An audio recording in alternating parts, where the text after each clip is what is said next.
2024 తర్వాత ఈ రాష్ట్రానికి ఏకైక రాజు ఒకే ఒక పార్టీ జగన్మోహన్ రెడ్డి గారి పార్టీ ఉండాలి. దానికి మనందరం కూడా సిద్ధంగా ఉండాలి. బీసీలకు చెప్తా ఉన్నా, మైనార్టీలకు చెప్తా ఉన్నా, ఎస్సీలకు చెప్తా ఉన్నా, ఎస్టీలకు చెప్తా ఉన్నా.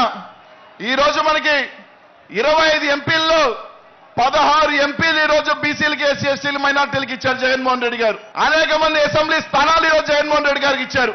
ఈ రోజు మన అందరం కూడా సీట్లు గెలిపించుకోకపోతే రేపు ఏమంటారంటే బీసీలకు టికెట్లు ఇచ్చినా, మైనార్టీలకు టికెట్లు ఇచ్చినా, ఎస్సీలకి టికెట్లు ఇచ్చినా వాళ్ళు గెలవరు. కాబట్టి జగన్మోహన్ రెడ్డి గారు చేసిన కార్యక్రమం ఫెయిల్ అంటారు. కాబట్టి ఈ రోజు జగన్మోహన్ రెడ్డి గారు ఆయన చేస్తున్న ప్రయత్నం ప్రతి బీసీ గాని, ఎస్సీ ఎస్టీ గాని, మైనార్టీ తలెత్తుకొని ఉండాలి. వాళ్ళకి రాజ్యాధికారం ఉండాలి, వాళ్ళకి గౌరవం ఉండాలి. ఈ రాష్ట్రంలో ఆయన చేస్తున్న ఇది మీ అందరూ కూడా ఆ యజ్ఞానికి తోడుగా ఉండాలని చెప్పి మీ అందరికీ కూడా తెలియజేస్తున్నాను సోదరులారా.